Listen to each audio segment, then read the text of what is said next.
જય શ્રી રામ મિત્રો, સવારના નાસ્તામાં વઘારેલી રોટલી ને ચા ને એ બનાવ્યું ને પછી ચાલુ કરી રૂમની સફાઈ કામ. ગાયલું તડકે સૂકવવા નાખી દીધું ને પછી માળીઓ સાફ કરતી હતી ત્યાં તો મારા લગ્નનો ફોટો મળ્યો. જો 17 વર્ષ જૂનો આ ફોટો છે. ત્યારબાદ શોકેસના વાસણ સાફ કરીને એ ગોઠવી દીધા ને પછી કરી બપોરની રસોઈ. બપોરની રસોઈમાં આજે ભરેલા રીંગણાનું શાક ને રોટલી ને સંભારો ને એ બધું બનાવ્યું અને અમે જમવા બેસી ગયા.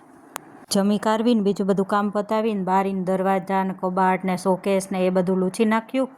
હવે મારા રૂમની સફાઈ બધી થઈ ગઈ છે અને પછી મેં રોંઢાનો ચા કર્યો. રોંઢાનો ચા કરીને મારે જવાનું હતું મારા જેઠાણીને ઘરે, એટલે નાહી ધોઈને ધૂપ દીવા કરી અને હું નીકળી ગઈ મારા જેઠાણીની ઘરે. જેઠાણીને કડવા ચોથનું વ્રત હતું એટલે સવારમાં જેનો ફોન આવી ગયો હતો કે સાંજે આવવાનું છે. એમાં 5 બહેનો જોઈએ એટલે આ બધાય મારી પહેલાં જ પહોંચી ગયા હતા.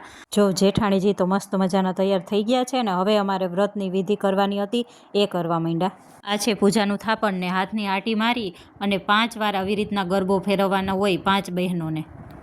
ભાભીએ આ વિધિ કરી લીધી ને પછી અમે 5 બહેનોએ વારા પછી વારા આ વિધિ કરી ગરબો ફેરવવાની. આ વ્રત બહુ અઘરું હોય છે કેમ કે ચાંદ ન દેખાય ત્યાં સુધી પાણી પણ ન પીવાનું હોય.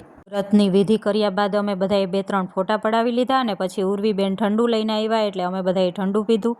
ઠંડુ પીને થોડી વાર ત્યાં બેઠા. ત્યાં તો મારા જેઠ આવ્યા એટલે ભાભીએ ચાંદને જોઈ અને વ્રત ખોલી નાખ્યું અને પછી હું ઘરે પહોંચી ગઈ. ઘરે આવીને મેં લોટ બાંધ્યો થેપલાનો. થેપલા હું ગરમા ગરમ બનાવવા માંડી છે ને મનોજને ને તન્મયને મેં જમવા આપી દીધું. થેપલા ને ચા ને દહીં ને લસણની ચટણી. તમને આ વિડીયો પસંદ આવ્યો હોય તો લાઈક, શેર, સબસ્ક્રાઈબ.